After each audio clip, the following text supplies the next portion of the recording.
Did you know that Windows has a very simple and easy built-in run command that'll help you free up storage on your hard drive and clean up temporary files? Let me show you.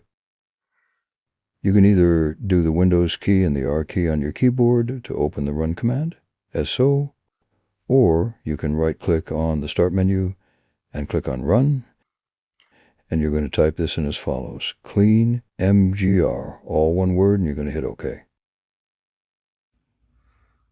Once you do that, it's going to open this cleanup. It's going to scan your drives. If you have more than one drive, it'll give you an option to click on whatever drive you want to. And then once it analyzes your drive, it'll tell you you can free up 5.6 gigs or whatever it might be, and you can go through here and you can, your file history, we don't need that, we can delete that. Pretty much go through here and delete whatever you want to delete.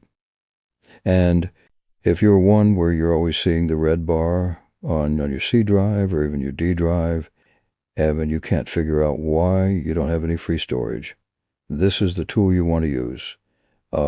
Very simple, it's automated, just a few clicks, and then you'll free up storage and you can continue to do whatever you want to do. If you like these tips and tricks, please give me a follow and a like. If you have any questions, leave me a comment down below. Thank you again.